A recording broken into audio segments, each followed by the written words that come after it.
Let me tell you about a night that defies explanation. At exactly 2:17 in the morning, something impossible happened in a small, ordinary city. Every single clock stopped. I'm talking about wristwatches, wall clocks, alarm clocks, even the digital ones on your phone and microwave. They didn't slow down, they didn't lag. They just stopped, frozen at the exact same minute, the exact same second. Now, you might be thinking it was a power outage, right? A massive blackout. But here's where it gets truly strange. There was no blackout. The streetlights continued to cast their warm, orange glow. Hospitals kept their life-saving machines running without a flicker. Your phone didn't lose a single bar of signal. Life, for the most part, just went on. People slept right through it, completely unaware that time had seemingly taken a pause. But the night owls, the insomniacs, the third-shift workers, they saw it. And when they later shared their stories, they all described the same uncanny feeling, a sense that the world had held its breath. That time itself had hesitated for just a moment. Imagine this: a baker working the night shift pulls a tray of bread from a roaring oven. The heat is intense, the smell is incredible, but the timer on the oven? Frozen, 2:17. Across town, a police officer is typing up a report from a late-night call. His fingers are flying across the keyboard, but the little clock in the corner of his computer screen is locked, stubbornly displaying 2:17 and some fraction of a second. Meanwhile, at home, a guy is watching a late-night movie. The action on screen continues. The dialogue flows. But the clock displayed by the channel at the bottom of the screen is stuck. 2:17. For how long, he couldn't say. Then, as mysteriously as it began, it ended. Sometime before dawn, the clocks started ticking again. But here's the kicker. No alarms went off for the early risers. No systems had to be rebooted. It was as if nothing had ever happened. When the city woke up, the initial reaction was a mix of confusion and amusement. People laughed about it on their way to work, calling it a citywide glitch, a collective technological hiccup. It became a quirky little anecdote, a strange but harmless curiosity to share over coffee. Did your clock stop last night too? 'Twas the talk of the town. But the laughter started to fade as a new, more unsettling detail emerged. Someone noticed it first, and soon everyone was checking, while every clock had resumed ticking at a different, seemingly random moment. They had all, without exception, stopped at exactly the same one. This realization shifted the whole narrative. It wasn't just a random glitch anymore. A citywide power surge could explain clocks stopping, but not all at the same time, and certainly not with the power staying on. And a coordinated hack. To what end? To stop time for a few minutes. It just didn't add up. The precision of the event was chilling. It wasn't about the clocks malfunctioning. It was about the moment itself. And that's when the really scary questions surfaced, whispered in hushed tones in cafes and online forums.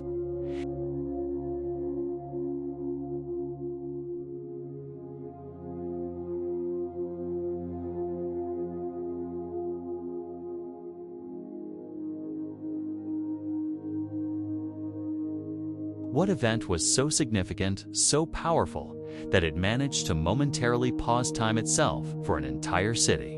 And what does it mean that we were all left completely in the dark?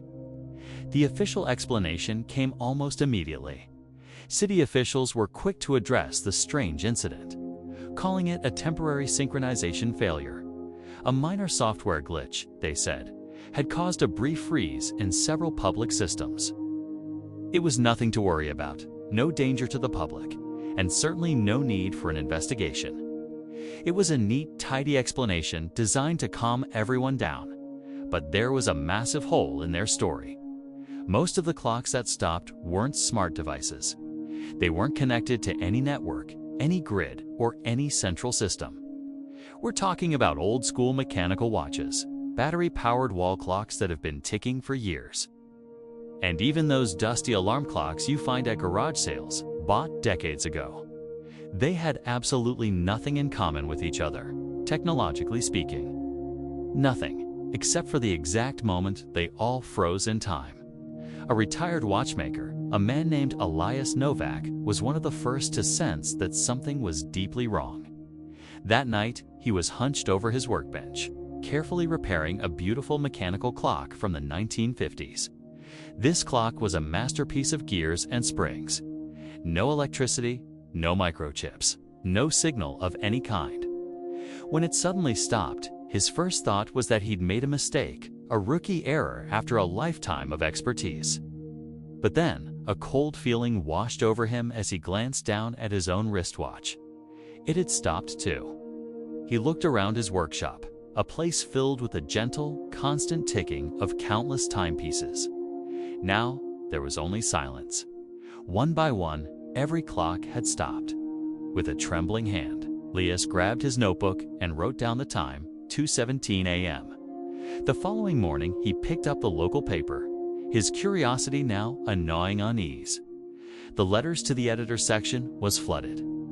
Dozens of people had called in, all reporting the same bizarre phenomenon. Their clocks had all stopped at the same time, the same minute. 2:17 a.m., but amidst the chorus of confused residents, one particular account stood out, sending a shiver down his spine.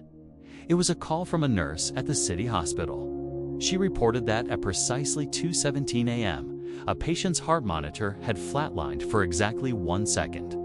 Just 1 second of a straight, unwavering line before it suddenly resumed its normal, rhythmic beep. The patient, who had been in a coma, never woke up. But here's the truly unsettling part. He also never died. His vitals were stable, yet he was different. Unresponsive in a new, profound way. The hospital, for reasons unknown, quietly scrubbed the incident from its public logs, burying the event as if it never happened. That was the moment Elias Novak understood the terrifying truth. The clocks hadn't stopped because of some random glitch or a software bug. They had all stopped together, in perfect, impossible unison. It was as if they were all responding to some invisible, silent signal, something none of them were ever designed to detect. And whatever this something was, it had swept through the city for a single, fleeting moment. It lasted just long enough to leave no trace, no evidence, no physical proof of its existence, except for the one thing it couldn't hide: a frozen moment in time itself. The question wasn't how the clocks stopped.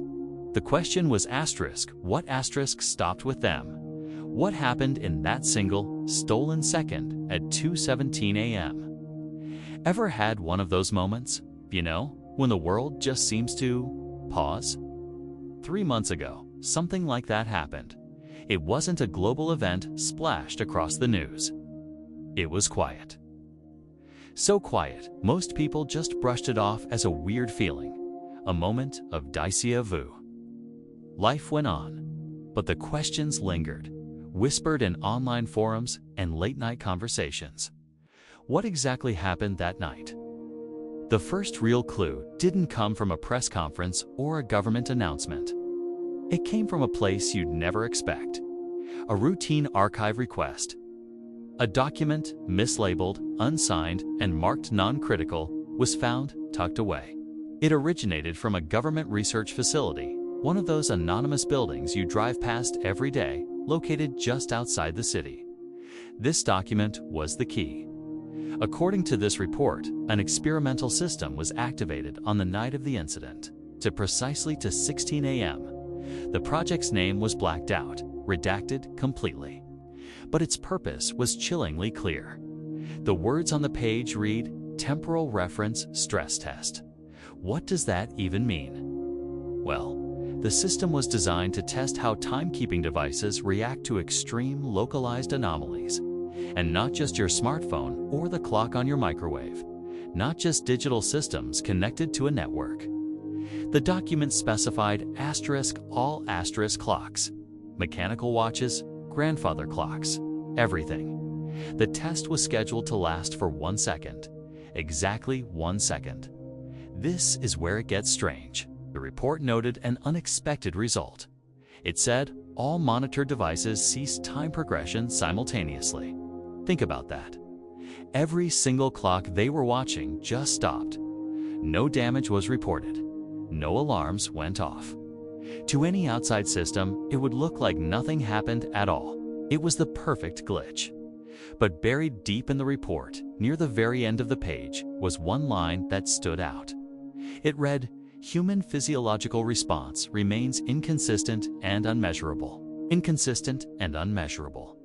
What does that imply? That their asterisk was asterisk a human response. That people felt something, but the scientists couldn't quantify it. There was no follow-up, no conclusion, no explanation offered in the document. The project was officially canceled just 2 weeks later. Naturally, a few curious journalists tried to dig deeper. They filed Freedom of Information requests, but it was a dead end. The project, under the name they had, no longer existed. The facility itself denied ever running any experiment on that night. Officially, it never happened. The paper trail vanished. But the people remembered. The anecdotal evidence is fascinating. One man swore his newborn baby, who was crying at that exact moment, went completely silent for a full second, then resumed crying mid-breath as if nothing had happened. A woman posted online that she dropped a glass, and for a split second, it just hovered in the air before gravity took over and it shattered on the floor. A security camera in a quiet office building recorded a single frame that repeated itself once, a 1-second stutter in reality, before continuing its normal recording. Of course, none of this could ever be proven. A hovering glass, a baby pausing mid-cry, a single duplicate frame. It's all too easy to dismiss. It's a trick of the light, a faulty camera, an overtired parent's imagination. Because nothing was technically broken. Nothing was lost. Time didn't move. And then it did. So what are we left with? A mysterious, unsigned document, a canceled secret project, and a collection of personal stories that feel real but can't be verified. It's a ghost in the machine of reality, a 1-second gap in our shared experience that we can't explain. Maybe it was just a system test, a harmless experiment with strange side effects. Or maybe, for 1 second, we all got a glimpse of something far beyond our understanding. Something that shows just how fragile the rules we live by, even the rule of time itself, might actually be. Have you ever felt like you've lost a second? A tiny glitch in the day that you can't quite explain? Well, what if an entire city lost a second all at once and no one even noticed?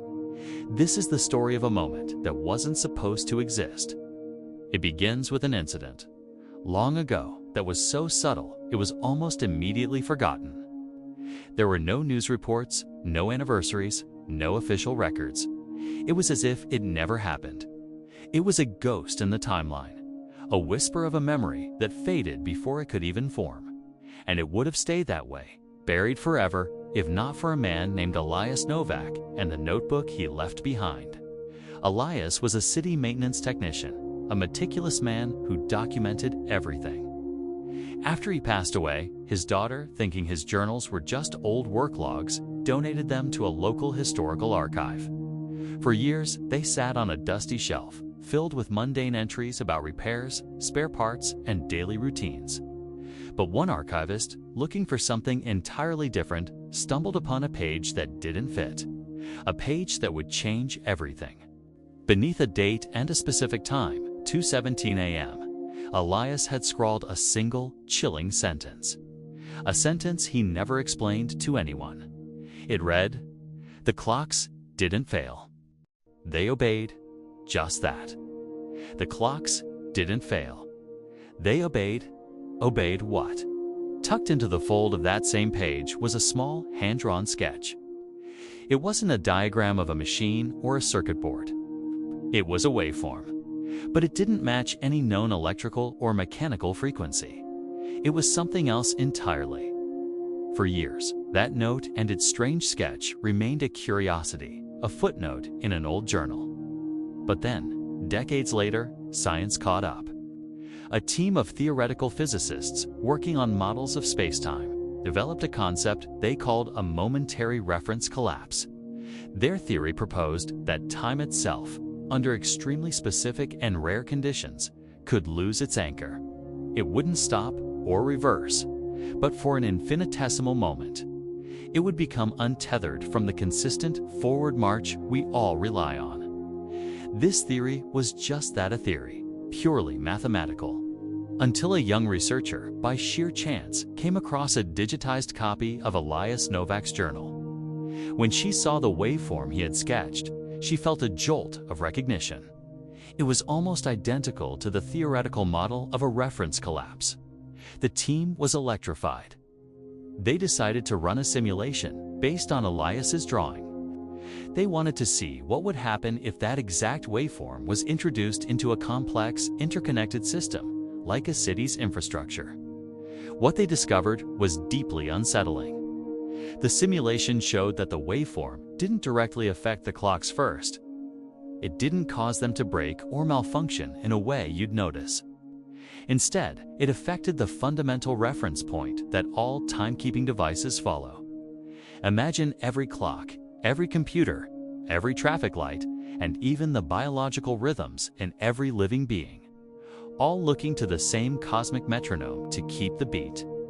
Now, imagine that for 1 second, the metronome vanishes. That single second wasn't empty. It was crowded. It was a moment of pure chaos where every mechanism, mechanical, digital, and biological, was briefly aligned to absolutely nothing. They were all still running, but their guide was gone. They were obeying a void. Then, just as suddenly as it vanished, reality reattached itself. The metronome started ticking again, and everything snapped back into alignment. This is why the city never noticed. From the outside, nothing appeared to break. No alarms went off, no systems crashed. A single second was desynchronized and then resynchronized across millions of points at once. It was a perfect, silent glitch.